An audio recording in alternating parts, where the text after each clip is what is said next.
Hello and welcome, I'm Laxmi Gopal. A former Manchester City footballer has been elected in a vote in Georgia's parliament, despite denunciations from the incumbent president and the pro-EU opposition that the process is illegitimate. Mikheil Kavelashvili is a former MP from the increasingly authoritarian ruling Georgian Dream party, and he was the only candidate for the job. It comes after 17 days of pro-EU protests across the country's towns and cities. Our South Caucasus and Central Asia correspondent Reyhan Dimitri is outside Parliament in the Georgian capital, Tbilisi.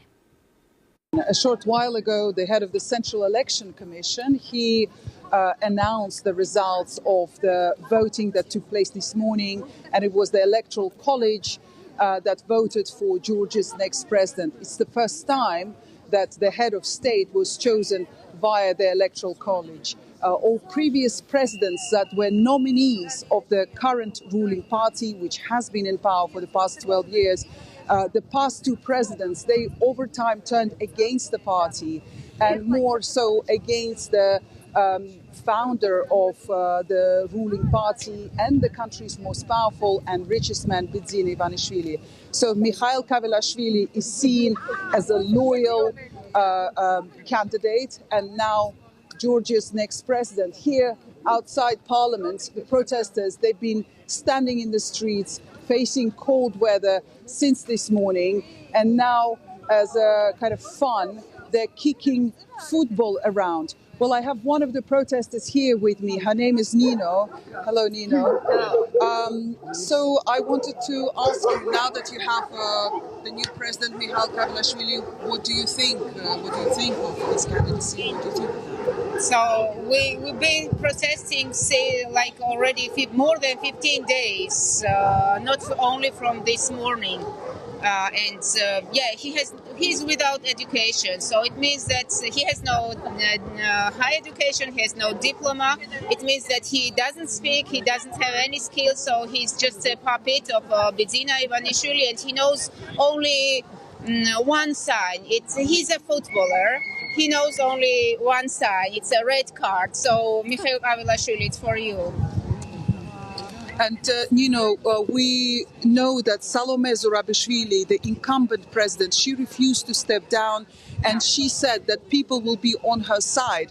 What do you expect to happen next? I don't know what she thinks, but people are definitely on her side. So it's a very little part of the people. And if you come here in the evening and if you see all this process, you can manage, you can see that all the people, more than this number of the people, are standing here, and they are for our former president, Mikheil Kavelashvili, Salome Zurabishvili. A short while ago, I was talking to one of the government MPs, and he described the protest as artificially created crisis, and he said that it was somehow directed from abroad. What would you say to that?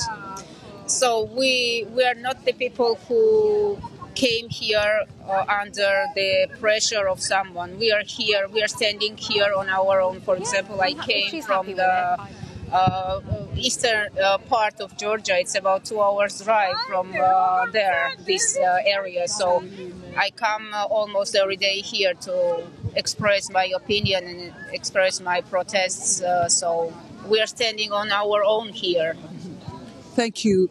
That was Nino. She's one of the protesters.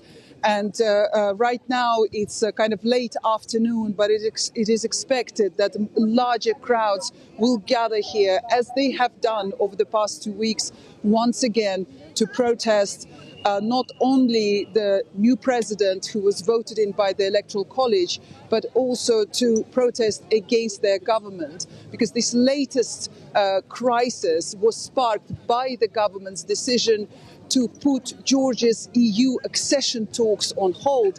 And here at the protest, we can see a lot of people with the EU flags draped around their shoulders. So they believe that this government is turning its back on Europe, and by appointing this president, it will deepen the political crisis in this country, because people who are protesting, they do not recognize Mikheil Kavelashvili as their next president.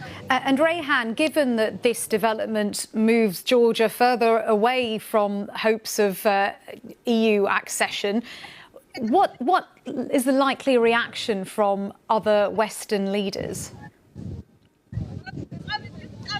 Well, right here, Lakshmi, at the protest, I see a lot of people holding signs saying EU and US introduce sanctions. And that has been one of the calls from the protesters, as well as from the country's opposition, who are currently boycotting the parliament. A couple of Baltic states, they have already imposed sanctions on top government officials, including the billionaire founder of the ruling Georgian Dream party. But I think what's happening now is that the presidential office has been considered by the opposition